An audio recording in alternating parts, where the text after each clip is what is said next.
This is a page from a monumental book by Sorokin, Man and Society in Calamity, that came out in first edition in 1942, mid-World War II. Those of you who don't know about this book should take it out, because it is in many ways the foundational analysis of how environment and war and people collide. It builds on the very famous quote, but also deeply informed study that Virchow did in Upper Silesia in 1848-49, where he was investigating a typhus epidemic in the wake of the German Civil War and riots. And in that one, I'm paraphrasing it, Virchow said that a calamity always links to underlying disorders in a society. And whenever you see war, disaster, disease, you know that they all condition each other and that they all arise out of the abnormalities in the society. And Sorokin is right in the midst of that. Now, and builds on it through a great elaboration of various instances. Now, this is how famine influences our behavior. And through a study of an enormous number of famine situations that have occurred historically, obviously prior to 1942, he's looking at the percentage of people, of the population succumbing to pressure of starvation. And this is disordered activities, cannibalism, murder, infliction of vigorous bodily harm, theft, larceny. In other words, atrocity or criminal behavior that is induced by the pressure of starvation. And he's obviously answering the implicit question, which may well have been posed to him by a number of people. Starving people do awful things. And he goes to the literature and says, in fact, starving people do not usually do awful things. The percentage of the population resisting the pressure, more than 99%, more than 99%. You have to go way down to find a large percentage of people who get involved in criminal, let alone atrocity-laden behaviors. So is this a pattern? Yes, it's a thought pattern. It is an understanding of how people behave that is entirely empirically based. This then becomes an assessment that you apply when you're seeing starving people. What are the odds that this population is going to start engaging in criminal and vile behavior? Obviously, there needs to be new data with the whole host of new famines we've had since World War II. And clearly, if one were really going to make a study of this, you'd want to go back in and see if he has assessed his data correctly. But this is a really opening assessment that essentially gives you a pattern recognition, if you want to take it, that the pattern of people behaving in setting of starvation is at least not highly criminal. Another person who is probably the most exhaustive student of the Holocaust, Raoul Hilberg, in his monumental study, The Destruction of the European Jews, that came out in first edition in 1961. It took him all that time to pore over the Nazi archives. He did not have the Soviet archives at that point. Allied and Nazi archives he used, however. And he is talking about how you can see that a genocide might be happening.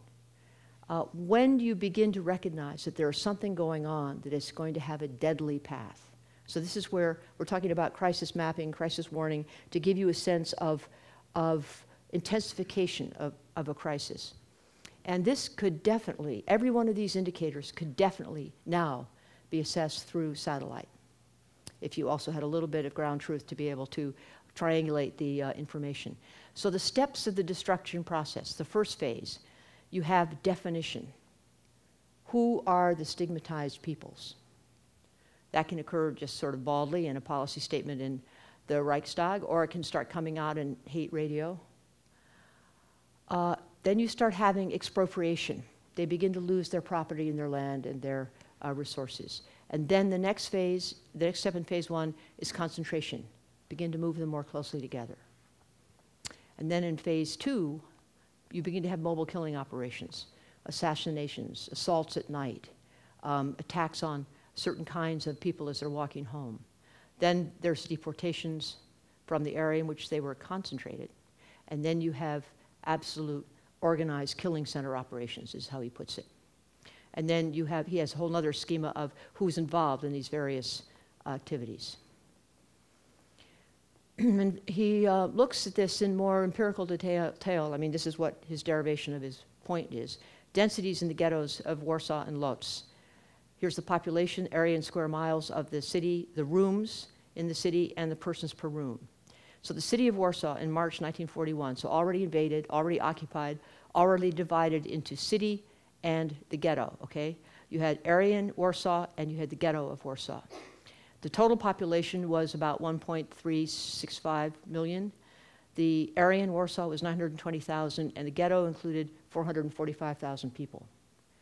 The area of the overall city is 54.8 square miles. The Aryans live in almost all of it, and in a tiny area, 1.3 square miles, you had 445,000 people. Remember, he says definition and then concentration. And to get all these people into this area, there was a massive process of property appropriation. All of the Jews had everything taken from them, including their apartments where they'd previously been living. The rooms in the city, the total rooms were about 280,000. You can see what was left for the Aryans, and then a much smaller number in this concentrated area for the ghetto population. And the persons per room, highly concentrated. And he had a similar analysis for the ghetto of Lodz. And again, 5.3 people per room here, 7.2 here, where the lower baseline, once you separated people out, was 4.1.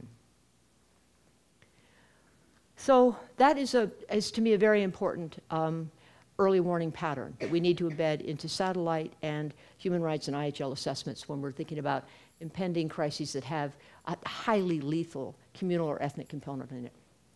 This here is a pattern that is familiar to all of us in public health, where we are basically talking, and also refugee management, refugee camp management, which is, this is from a good book, Forced Migration and Mortality, that came out of a series of roundtables hosted by the National Academy of Science.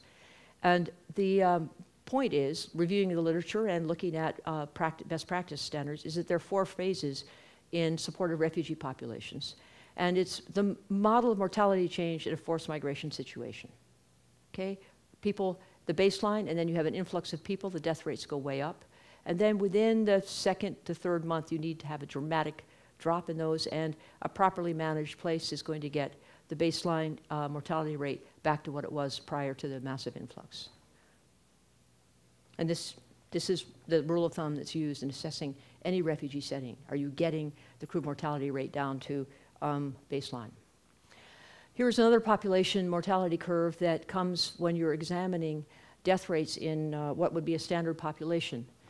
And you apply the Cole-Demeny here death rate mortality patterns. This is according to age, sex, socioeconomic status, various countries. So this would have been the standard death rate and death curve by age for the Rwandan population at this time. And this is actually the observed death rate that you saw during the months of the cholera epidemic in the Rwandan camp. So a marked departure from the norm. This may not strike you as, you might not first look at this and say this is pattern recognition, but this is pattern recognition.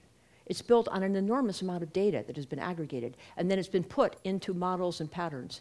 And so all you'd have to do with this appropriate Cole-Demeny curve is pack in what your death rates are, and you'll see the extent to which you have an enormous variance. As you know, that cholera epidemic led to one of the highest CMRs recorded in recent humanitarian history.